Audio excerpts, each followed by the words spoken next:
Well, and good evening. Good evening to all. Or if it's afternoon where you live, or it could be morning, depending on what your time zone is. And speaking of time zone, remember, at least for most of the United States, that there is the daylight savings time that goes into effect on this upcoming Sunday, which is the 9th of March.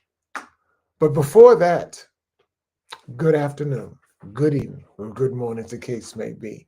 I'm glad that you're with me. Let me begin, first of all, by offering to you an apology and a correction.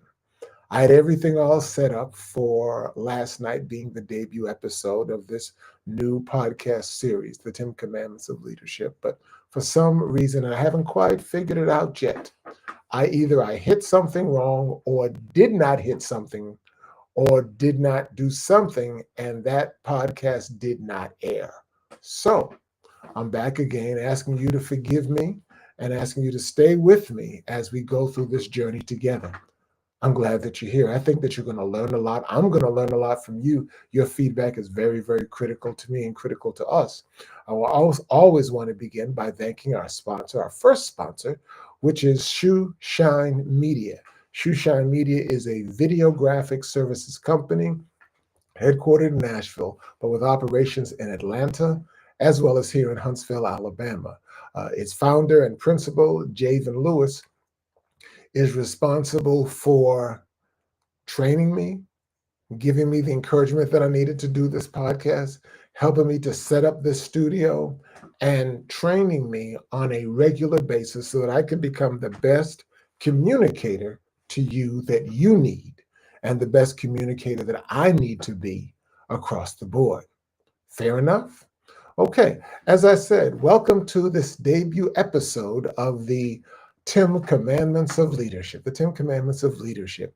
It is an expansion of my initial live stream and podcast series called The Tim Allston Show. But what it is also a deeper dive into the issues and into the questions and finally into the answers that surround us in terms of being leaders. Once again, I've said to you the fact that a leader is not a person with a title. Title does not determine leadership, and position, nor does position determine leadership.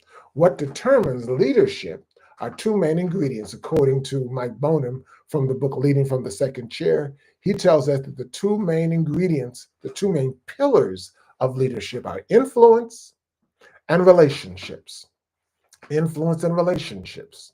You don't need a title, you don't need a position. But as you influence people and as you relate to people, you then become that leader. Okay? And so that's important to understand as we go through all of this process. Now my commitment to you is the same as it has always been, whether it is the Tim Allston Show or whether it is the And that commitment to you is this.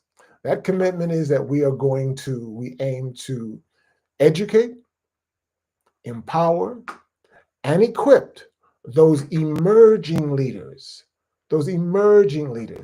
with God thought leadership and a God thought leadership mindset. And also, we aim to, as always, in all that I do, in all that I write, in all that I share with you, I aim to present current events and newsmakers in the light of best practices from the Bible.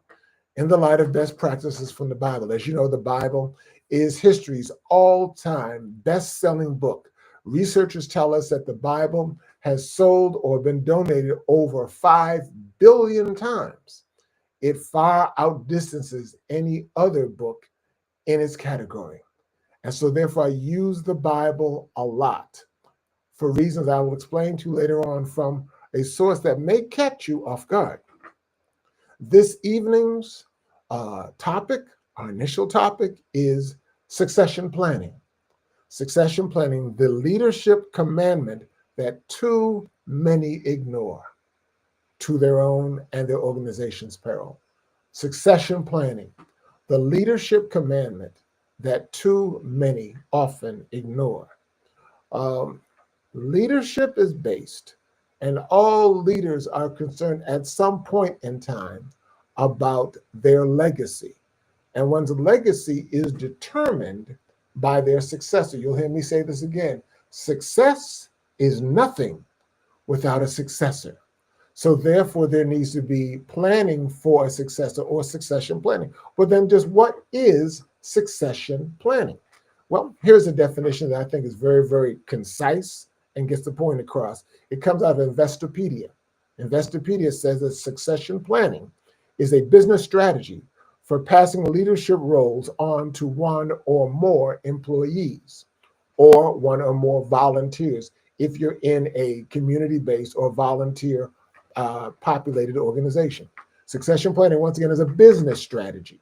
It is a strategy for doing business, and it's a strategy for passing on leadership roles to one or more of the employees. It's very, very critical that there be succession planning. Now, there is good succession planning and there's bad succession planning. And what I plan to do this evening with you is to show you some that have worked, some that have failed, and also I want to help you to learn to ensure that your leadership legacy thrives beyond you. It's more than just the individual. It is the principle, it is the practice that ensures successful leadership planning. Let me give you a few examples. Number one, there's Joshua, who succeeded Moses. Now, history records that Moses was arguably the greatest emancipator and greatest freedom fighter in all of human history. Moses took a people that were enslaved for 20 generations or 400 years and led them out of slavery into a transition period in the wilderness and then ultimately to the edge of the promised land because of a sin that he committed as a leader. God did not permit him, according to Bible records, to go into the promised land. However, God allowed him to go up on a high mountaintop and look over into the land to see the land that he prepared, the land called Canaan. But what Moses did is that he prepared Joshua. He commissioned him in front of all of Israel. There's nothing secret about this. He let Israel know, this will be your leader. He will lead you. Moses, because of what the times demanded, Moses was the diplomatic leader.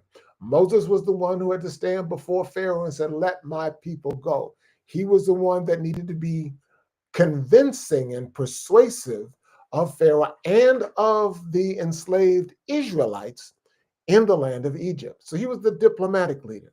But then as they were to move into the promised land or to Canaan, there was a need to conquer and to clear out areas that God had designated for them. So there was a need for a military leader.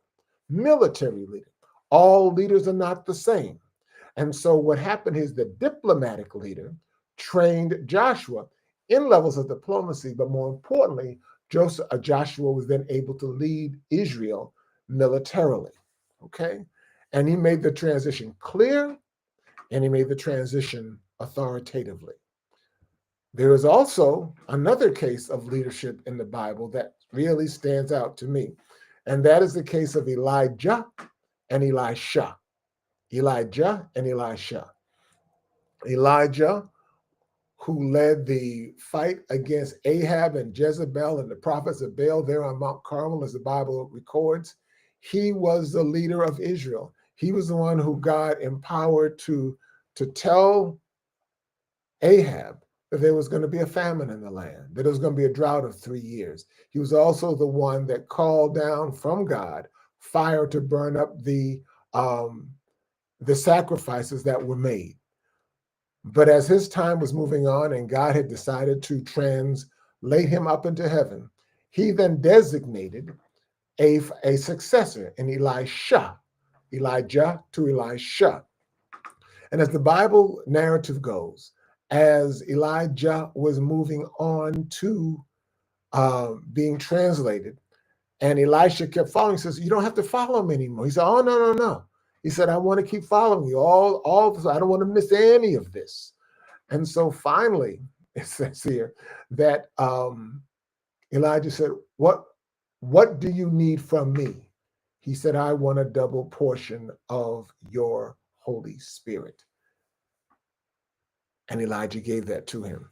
As it says here, Elijah doesn't just name Elisha, but he mentored him for years, had him under his wing for years, ensuring that Elisha was ready to lead Israel. We also have the case of David and his son Solomon. David and Solomon. David provided Solomon with wisdom, resources, and a vision to complete what he had started. Now, understand this: David, that young shepherd boy who battled and successfully defeated Goliath and the Philistine army, who waited 17 years until God said, "It's time for you now to take the throne." He then is considered to be the greatest king of the nation of Israel, the greatest king. But it was time for him to move on. And so he had wanted so much to build a permanent temple, a permanent sanctuary for God. But God said, no, you've been a military leader, much like Joshua. You've got too much blood on your hands. And so therefore, I am turning this responsibility over to your successor, who will be Solomon. And so what David did was he, as we say, put on his big boy pants. He got out of his self-pity and he began to train Solomon for the task ahead. He shared with him the vision for that temple that was to be built. David could not build the temple according to God, but he began to collect the items, collect the materials for that in preparation for that temple to be built and in preparation for Solomon to take over. Okay, that's another prime example of successful succession planning. We also have the example in the New Testament. David and Solomon and Elijah and Elisha and Moses and Joshua were from the Old Testament. In the New Testament, one of the prime examples of succession planning, one of the prime examples, was that of Timothy being mentored and succeeding the Apostle Paul. Now, understand who Paul was. Paul was the foremost evangelist to the Gentile or non-Jewish world. And I say the foremost because the first evangelist to the Gentile non-Jewish world was the Samaritan woman at Jacob's well. She was trained and commissioned and allowed by Jesus to that famous expression, "Come see a man." She was that first inroad from Jesus into that Gentile world. Well, Paul was the one who was considered to be that gospel globetrotter, that tent maker from Tarsus. He was the one who really spread the word, but he couldn't do it on his own. He was not allowed to. So then young Timothy became under his wing and he taught him. He taught him and he emphasized to him the importance of the continuity of leadership. Leadership should not begin and end with a single leader, but it should bear fruits and it should grow roots. And such was the case. Now, he said Tim was the foremost, Timothy and Paul were the foremost example of succession planning, but the primary example of succession planning in the Bible and really in the New Testament was Jesus with his disciples. What Jesus did is he empowered, and I say empowers here, but he empowered his disciples then and still empowers his disciples now with both a clear mission, go into all the world and preach the gospel, and the Holy Spirit. And it worked. How do I know it worked? Because those 12 disciples set in motion what we now know today as Christianity. And Christianity is the world's largest religion because it has upwards of 2.56 billion, with a B, billion followers. To say it another way, according to the researchers, 1 out of every 3 persons in the world claim to be followers of Jesus Christ. Now, those are good examples. Those are good examples of succession planning that worked. We also have in our modern day and time examples of succession planning that did not work. Let me share some of those with you. The first takeaway from the successful ones is the fact that biblical leaders didn't leave their succession to chance. Instead, they identified, they mentored, and they publicly affirmed their successors, ensuring the stability and the longevity of their mission. By mentoring them, By identifying them and by publicly affirming them, they dug the roots that bore the fruits of the longevity in their mission. So now let's look at some that did not work in our times. Jack Welch. When you hear the name Jack Welch, you automatically think of the work that he did in building and fortifying GE, or General Electric Company. He turned them into a powerhouse. But his successor, unfortunately, Jeffrey Immelt, struggled, and that led to a decline in GE, a case of where there was some poor leadership succession planning. And then there was the world of Disney. Bob Iger stepped down, and his successor, Bob Chapek, faced numerous challenges, and that led to Iger having to return to the helm of Disney. Another case where it did not work out very, very well. It worked out very, very poorly. And then closer to home, there are examples that I look at and think about often with respect to 20th century America. And I think about it particularly with respect to Black America. In the 20th century, we had some great, and I mean absolutely great, you know it and I know it, some great messianic leaders. As it turned out, all their names begin with M. Malcolm, Martin, Medgar, Marcus, and Muhammad. Great leaders, great leaders. Now, these leaders left lasting legacies, but where they failed us, and this should be a message to each of us, Black or white, male or female, large or small, they failed to establish structured succession plans, and that led to weakened or fragmented movements after their death. Some of their organizations died outright when they left because they were, as I said at the top of this broadcast, they were the brand itself.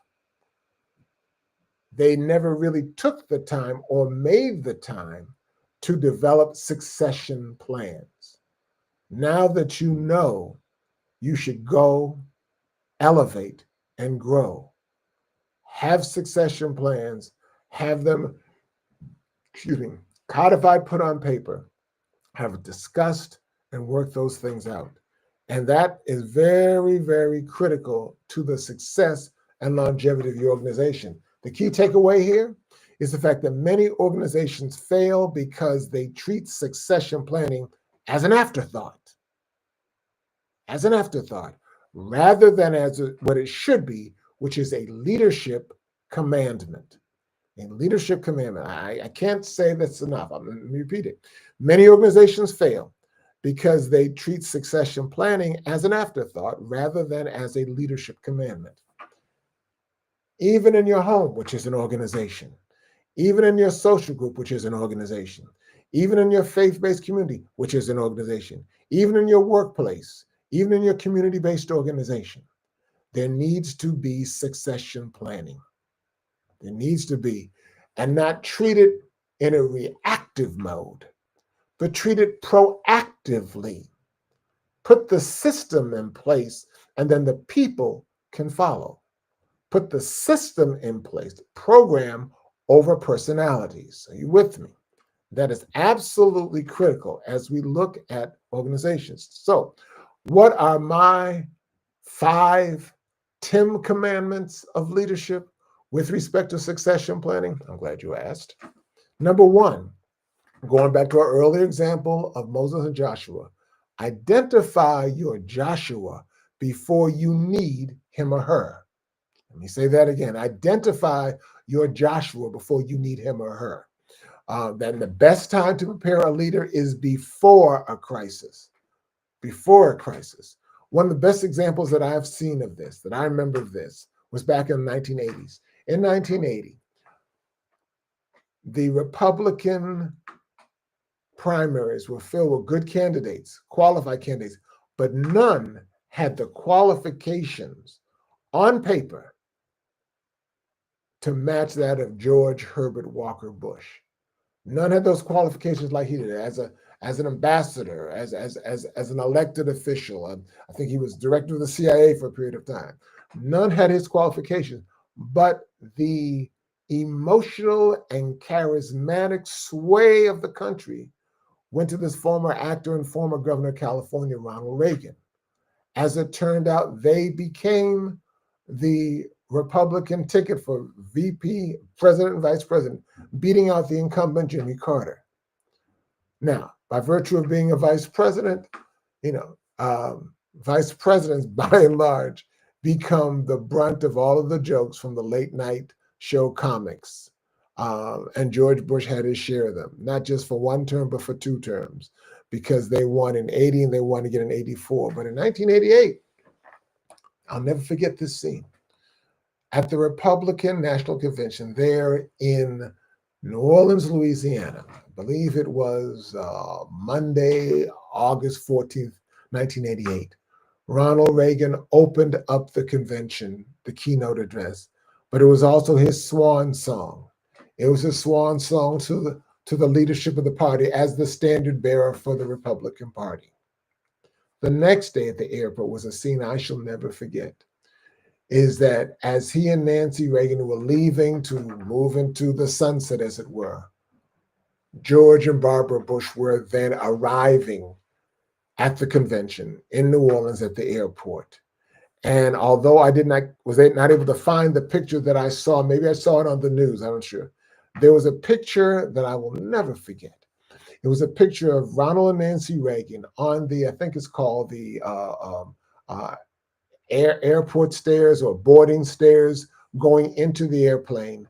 They were at the top of it, waving goodbye, good luck, whatever, to George and Barbara Bush. It was a scene to me that mirrored the scene of Elijah and Elisha that I talked about earlier, when Elijah, as he was ascending up into heaven, in his translation, he threw down his mantle for Elisha to take and to run with it. It was that kind of a scene in terms of succession planning. Now, the other reason that that scene of at the airport means so much to me, and parallels with that of Elijah and Elisha, is that, as the Bible records, Elijah said to Elisha, "What do you need from me? What do you want from me?" And Elisha said, "Give me a double portion of your Holy Spirit," which God, through Elijah, gave to Elisha. Now, it could be said that Ronald Reagan gave to George Herbert Walker Bush a double portion of his Holy Spirit. Okay, just saying. Because number one, George Herbert Walker Bush then succeeded him as president.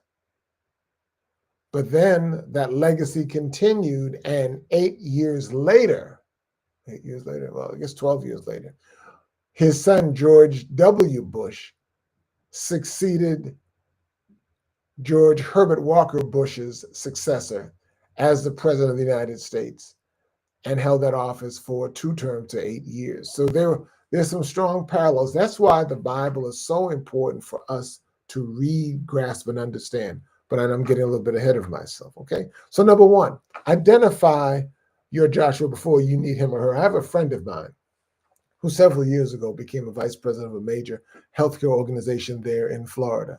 And one of the things I understand, that he was told when he got there, as soon as he got there, pretty much when he got there, is start to train your successor.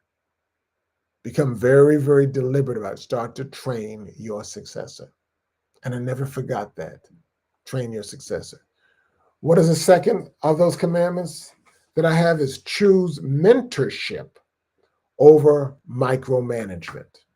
Choose mentorship. Elijah prepared Elisha, just as strong leaders groom successors by mentoring them, not micromanaging them. Let me pull this example out of the sports pages. Jason Tatum is the leader, the undisputed leader of the NBA defending champion Boston Celtics, hands down, no question. I mean, he is a six-time NBA All-Star. He's a four-time All-NBA selection. He has gold medals from playing on the team both in 2020 as well as in 2024. He leads the team. But a leader is only as good as his successors. And in a recent game, I think it was on Thursday, February 20th, the Celtics, right before the All-Star break, were playing the Philadelphia 76ers, their longtime rivals. And off the bench came Peyton Pritchard. And Peyton Pritchard, who's probably the smallest man on the team, really took control of the game. Now, if you're not familiar with basketball, a sixth man, as you know, there are 5 players on a basketball court at one time. And that sixth player, that sixth person, typically that first person off the bench, is the one who's had a chance to sit back, watch and observe the flow of the game, and find out where they will fit in to patch up whatever may be weak and strengthen that which may not be strong. That tradition began actually with the Boston Celtics, and the player's name was Frank Ramsey. And then it went on to a John Havlicek in the 60s and 70s. And that became such a prolific and important role on a team that the NBA began giving an award called the Sixth Man of the Year Award. Well, Peyton Pritchard came off the bench. And in that very, very important game, he scored some 28 points and he scored 8 3-point shots. And they did an interview with him after the game. Interview with Jason Tatum after the game. And unfortunately, I can't pull up that video. But what Jason Tatum said is that, he's our go-to guy. He said, we only have a few weeks left in the season, but Peyton Pritchard should get the Sixth Man of the Year award. Now, what's significant about that is here we see a picture of Peyton Pritchard helping up Jason Tatum after he fell. But here was a case where Jason Tatum helped up Peyton Pritchard and put him in the limelight. Now, last night's game, Wednesday night's game, was interesting. In that game, because of injuries, there was no Jason Tatum. There was no starting center, Kristaps Porzingis, and there was no other starter, Drew Holiday. So then other players had to step up. Derek White stepped up, and also off the bench came Peyton Pritchard. Derek White scored 41 points, and I believe Peyton Pritchard scored 40 points. In all of the Celtics' glorious history as a team and a championship-winning team, it was the first time in their history 2 players had scored in the 40s. And Peyton Pritchard is also one that leads the league in points off the bench and in threes. And so what that did was it made him in greater light with his team, with the fans, and also with those who vote for you in terms of being Sixth Man of the Year. It is a case Jason Tatum did not have to give that plaudit or that shout out to Peyton Pritchard, but he did, because he understood the fact that I'm a success, but I'm not a success without a successor. And what that reminded me of is something that I saw several years ago. That's point number 3, publicly affirm your successor. As we said earlier, Moses laid hands on Joshua before he stepped down, before Moses stepped down.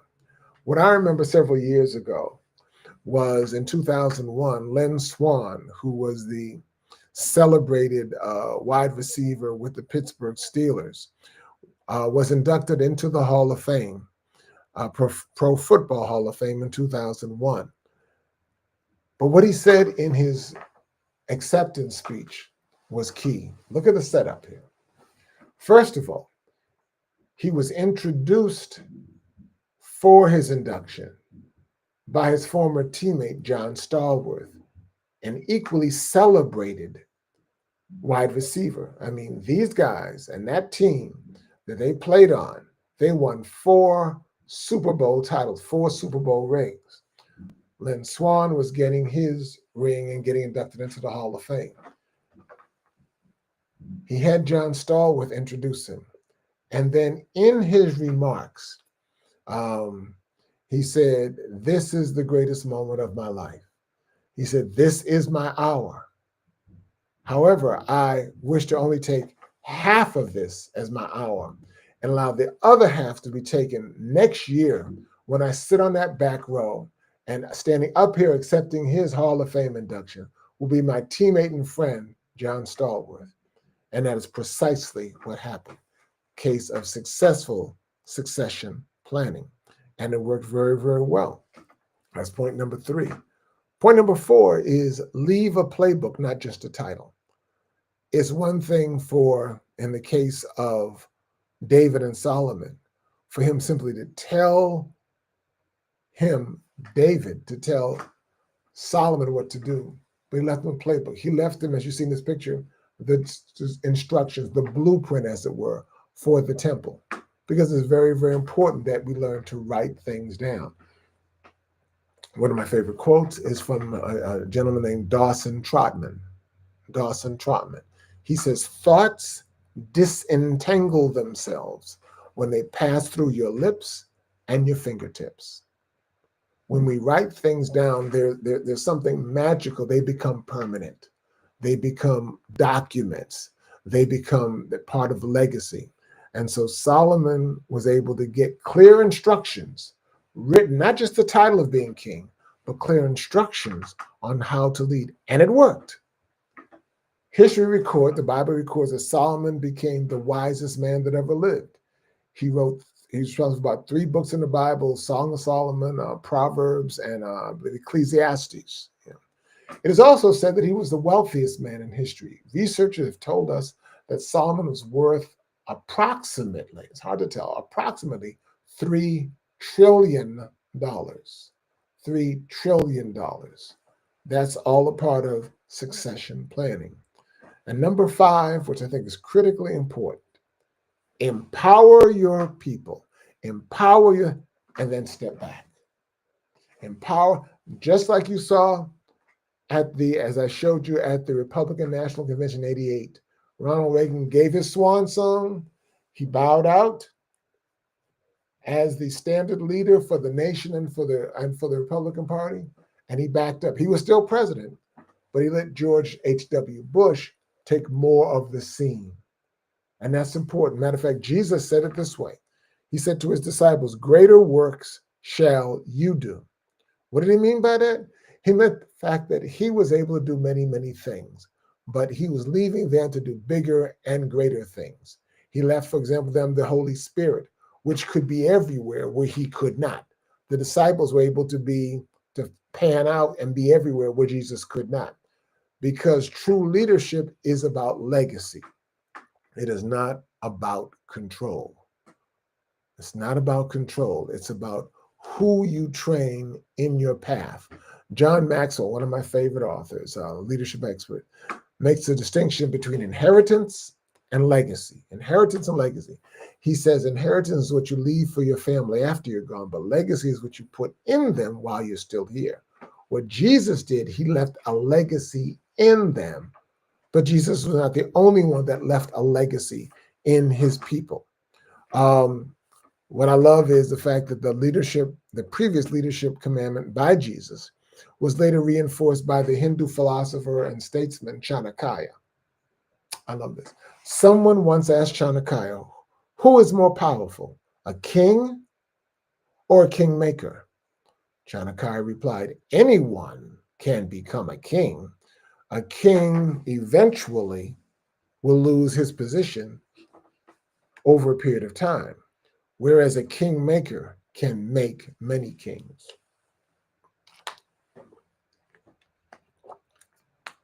Think about that. A king eventually will lose his position over a period of time, whereas a kingmaker can make many kings. As I once heard someone say, it's better to be a kingmaker than a king. Better to be a kingmaker than a king. Matter of fact, next I'm getting ahead of myself. We're going to talk about next week. We're going to talk about kingmakers next week, because most of us are in the position of being kingmakers, and some of us don't even realize it, but the kings do. Chanakya distinguished between kings and kingmakers. A king's reign ends, but a kingmaker makes multiple leaders. And here's a prime example of that.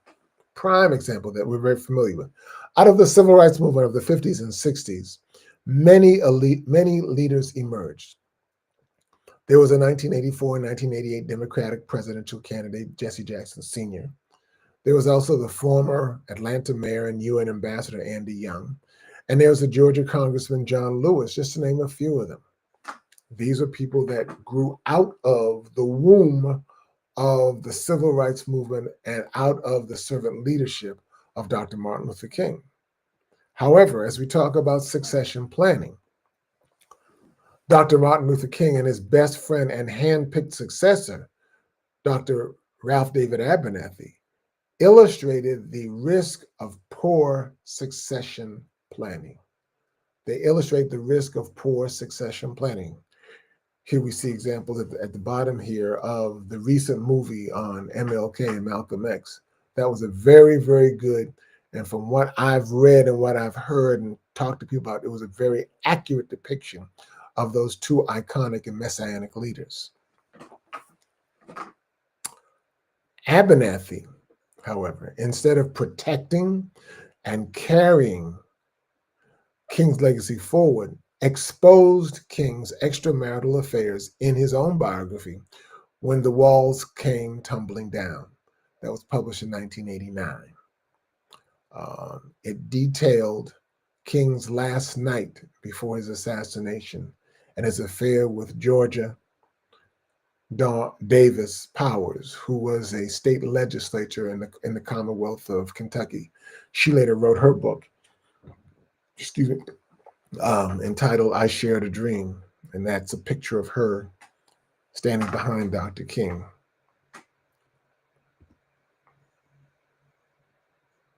Now, as you can imagine, Abernathy fell out of favor with his civil rights colleagues and with many of the King supporters. It was not a secret in the movement that Martin had an affair or had affairs. It was not a secret. But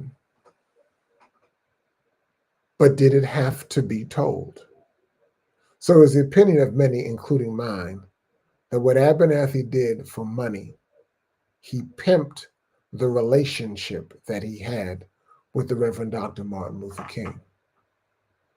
And I remember the ripple effect that it had. One thing, for example, as you see here from the Chronicle of Higher Education, is that Alabama State University was planning to name a dormitory after Dr. Abernathy. The Board of Trustees decided in November of 1989, no, took that name off of that upcoming residence hall. As a result of that and other kinds of disowning, Abernathy died the next year. And as you see on his tombstone, the epitaph said, I tried.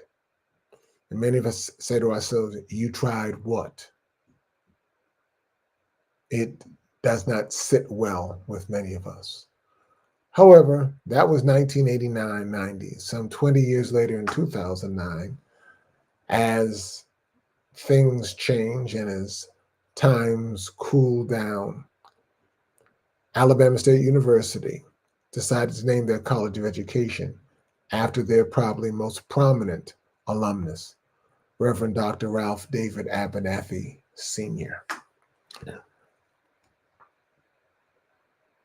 There are other ways that one can handle one's legacy. Let me give you a personal note.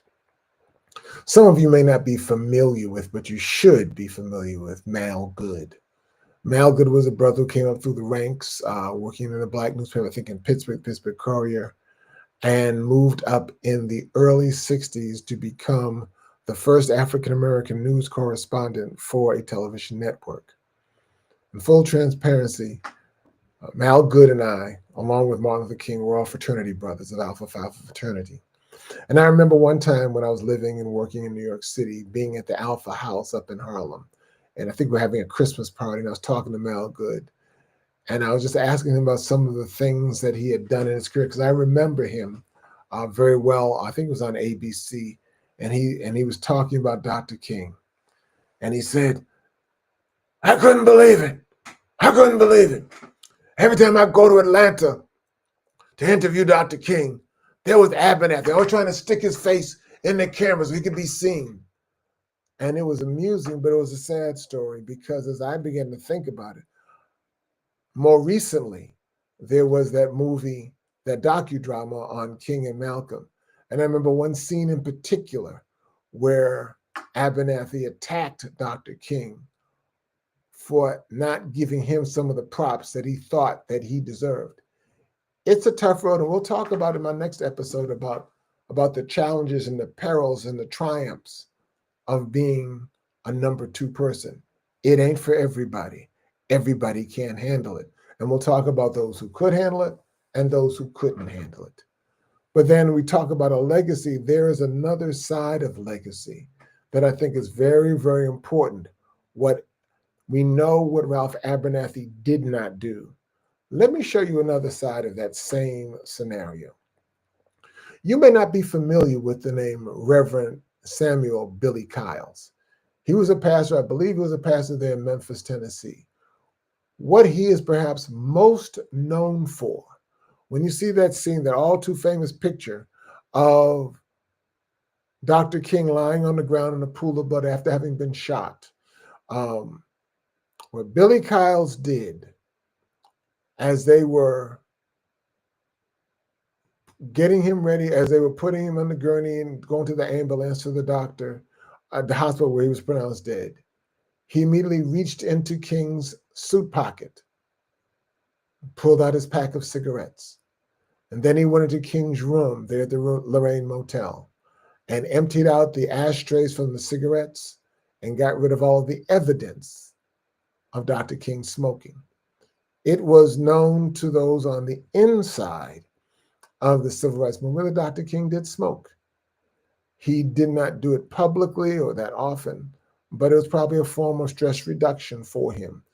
We know that at one time, for example, that Barack Obama smoked. And one of the stories that I remember from the campaign was that when he approached Michelle to run for the presidency, she said she made him do two things. I think one was to start to lose some weight, but the other one was to give up the cigarettes. And as far as I know, he did it successfully. I didn't know he smoked, but when I talked to people, they said you could tell by the purple tint on his lips that he had been a smoker. Well, King also was smoking. Here's one of the rare pictures that you can find of Dr. King. It looks like they're in a bus station, like a Greyhound terminal, there with Andy Young. But Reverend Kyles, in terms of protecting the legacy of Dr. King, didn't mean that he didn't smoke, didn't deny that he smoked, but he wanted to destroy the evidence that would have and could have tarnished his image. His thinking was much different from that of Ralph David Abernathy's. And as a result, I believe it's there in Memphis, Tennessee, they've named a boulevard after him, probably for his ministerial work, but also for the work he did specifically in that situation of a crisis. The key takeaway here is the fact that leaders must not choose only successors, but also consider how their image and legacy will be preserved. Abernathy may have been King's boy, his buddy, his BFF, but he did not protect his legacy. And so, as I wrap up, as I share with you, what are my closing thoughts? Let me just recap for you. Number one, while biblical leaders prioritized succession, modern leadership failures show the consequences of neglecting it. And I've just given you some examples of that. Number two, remember, success is nothing without a successor. And even if that was not done for you, what you must now do is begin preparing your successor right now. And my question I want to leave with you, are you setting up your successor for success? Let me go back to point number one briefly and talk about the fact that the Bible becomes that guidebook for us from what I shared with you earlier. But I also have additional evidence from someone with whom you may be very familiar. It was in 1989. I was sitting in a barber shop and just flipping through magazines. It was in December. I believe I was home visiting my parents and ran across Esquire magazine. And it was the end of the year, but more importantly, it was the end of the decade. And the magazine was asking different celebrities some of their predictions and projections, some of their forecasting for the upcoming decade of the 1990s. They'd ask Eric Siegel, they asked Spike Lee and several others. But one person they also asked was a rising star there in Chicago, a TV show hostess named Oprah Winfrey. And of the many questions that they asked them, and they asked them all, they asked her, what is the book that people need to be reading in the 1990s decade? And without hesitation, Oprah Winfrey said the Bible. And then she explained, and I love this quote here, every answer to every question that man could ever pose has already been answered. You want to know about successful, productive, prolonged succession planning? Go to the Bible. Do what I suggest. Take what I call the Oprah Winfrey Challenge. Take the Bible and see if it will prove or disprove what your assumptions are or what your thoughts are. I can guarantee you with a certain amount of surety that it will prove itself again and again and again. Hey, thank you for watching. Thank you for listening. I hope that you've enjoyed the show this evening. I went a little long because I wanted to share some things with you that are absolutely critical to your success as a leader. And once again, a leader is not one with a title or a position. A leader is any person with influence and relationships. Any person with influence and relationships. Yes, you are a leader. You are an emerging leader. And in our next episode, which will be our next Thursday, our next episode, I will talk about the challenges and the perils and the trials and the triumphs of those who achieve their number oneness by embracing their number two-ness as emerging leaders. Again, thanks for watching. And if you enjoy, have learned, and been inspired from what you've heard from this debut episode of the 10 Commandments of Leadership, don't just hoard that to yourself, but like it, share it, and subscribe. Share with me what you feel about the show. Share with me your highs and lows. Share with me some ideas that can help to grow this program. We're in our infancy right now, but your support and your feedback will make it all the worthwhile. And as I always like to say, please remember, if this information and if these resources are becoming to you, then you should be coming to us. My team and I welcome your responses. Thanks again to Shoeshine Media for making this show possible. Thank you. Have a good evening. Have a great weekend. Don't forget to change your clocks when daylight savings times hits on early Sunday morning. I think about 2 a.m. in the morning on the 9th. Thank you, and God bless you.